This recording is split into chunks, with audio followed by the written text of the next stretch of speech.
Welcome to Whiskey's a Journey. My name is Peter Fossano. Today I've got another double bourbon review coming at you. Today we've got the wheated bourbons from Bardstown Bourbon Company, their Origin series. We've got the higher wheat mash bill version, and we have the lower bottled and bond wheat mash bill.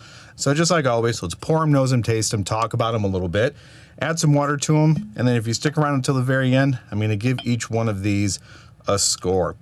As I'm pouring them, just to let you know, I do have a September giveaway going. The deadline for that giveaway is going to be tonight at 11:59 p.m. So if you're interested, take a look at the rules in the description below. And then I will be announcing the September winner in October after my Wednesday's Sip It or Skip It episode. So the details on these bottles, let me go ahead and start with the lower wheat mash bill first, the bottled and bond. We're looking at a 6-year-old bourbon, 69% corn, 20% wheat, and 12% malted barley.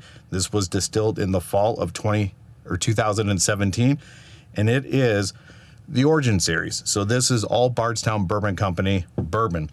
The higher wheat version is also coming in at 6 years of age, and the corn is 53%, the wheat 39%, and then the malted barley is 8%.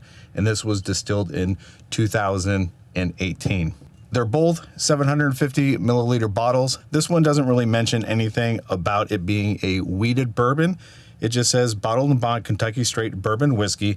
And then this one mentions Kentucky straight wheated bourbon whiskey. And the proofs are also different. The higher wheat version is looking like it is coming in at 53%, and then bottled and bond 50%.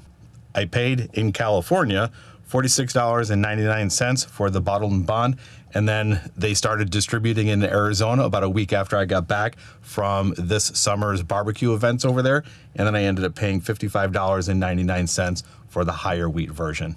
All right, let's go ahead and get these things on the nose and see if there really is a difference between, or if I can tell the difference between a lower wheat and a higher wheat. So the bottle and bond is coming across as pretty soft on the nose, and I get a pretty good distinct cherry note. I think all of those other bourbon notes are there, the vanilla, the brown sugar, the honey, the caramel, but it comes across as pretty soft. Typically for me, I think wheated, well, I don't think, I know, wheated bourbons come across as pillowy or soft. There's nothing too harsh on the nose or on the palate from either of these. If I had to pinpoint a spice level, for the bottled and bond, I would say the spice level is very low. All right, let's go ahead and get it on the palate. On that first sip, definitely a spice comes through. Cinnamon cooking spice, somewhere around that range. The cherry note and the vanilla are definitely there. So if I were to explain this, as soon as it hits the front of the palate, I get spice, hits the mid palate, I get a little bit of oak, the cherry note blossoms, and then as it travels to the back, I get hit with another spice. And being that first sip, I would say that is somewhere along the lines of a medium finish. All right, let's go ahead and get the higher wheat version on the nose. A little bit more musty of a note. I get more vanilla than cherry. And there's a little bit more of a a little bit more of a wet cardboard note to this. So it smells a little bit funky in a way and not as pillowy or well-rounded as the bottled and bond. There's something to this that is taking away from, I don't know, maybe the brightness of it. And it doesn't smell as complex or as rich as the bottled and bond. There is a little bit of a spice note that's coming through as well. I would say that it's more spice forward than the bottled and bond, but I still like the way that it smells despite that wet cardboard kind of note or that damp note, the funkiness. Let's go ahead and get it on the palate. Oh, okay, there's the softness. That wet cardboard note's not there. The sweetness has elevated, and for the amount of spice that I got on the nose is not coming through on the palate at all. Good vanillas, good caramel, a little bit of barrel bitterness on the side of the tongue as well. Yeah, I'm liking the palate on this more than the nose. Let me go ahead and get one more sip of each, get a rinse of water, get some drops of water in here, and then talk a little bit about Bardstown. All right, back to the bottled and bond. On that sip, effervescence in the front, a little bit of a sparkly note, the cherry, vanilla, the oak, barrel bitterness or tannin on the side of the tongue. This is nice. I like this quite a bit. All right, back to the higher wheat bourbon. Yeah, I'm just not too pleased on the nose on this one. Yeah, but you can't beat that flavor on the palate. Wow. Good spice, good vanilla. Cherry note is there, but it's on the very back end. The sweet and the spice balance out pretty well. Finish on both around the medium range. All right, I did forget my water, so let me go ahead and grab my water, add a couple of drops of water to each of these, and then start talking about Bardstown. All right, a couple drops of each. Not a whole lot of water in this one. I didn't pour that much. And if you guys can also hear my voice, and if you watched my Final Friday video on September dealing with the international peated whiskeys, right at the very end of that video, once I went through my placement, I started coughing and I couldn't stop. I've been on antibiotics and a steroid. My surgery, my double hernia surgery, has been pushed off for 3 weeks. So I'm batch shooting again. So when I am on the layup with my surgery, I have some content for you. So Bardstown Bourbon Company was established in 2014, and they started producing their own bourbons or their own whiskeys in 2016. They were getting mash bills, either proprietary mash bills from distilleries, or they were getting barrels from other people and doing things to them and releasing them under the Bardstown Bourbon Company name. And they have all sorts of different lines that you can choose from. They have a Fusion series launched in 2019. They have their Collaborative series, their Origin series, their Discovery series. They have their Distillery collection, and then they also have some single barrel releases. Now, the mastermind behind all this is Steve Nally. He's the master distiller over there.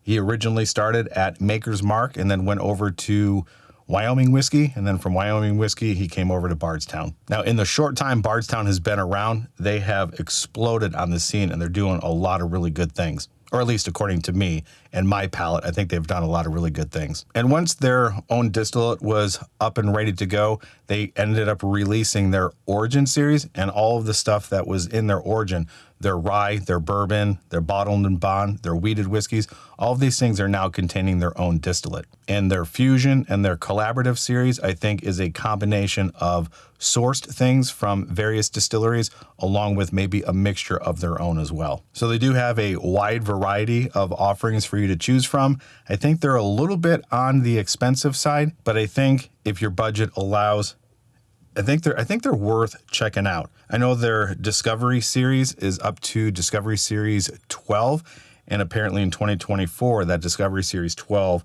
is widely thought of as one of their better releases. I haven't seen it. I missed the release in my area in some of the liquor stores, so I don't think I'm going to be able to get my hands on the Disco 12, the Discovery Series 12. But if you've had it, let me know what you think in the comments down below if it's actually one of their better ones.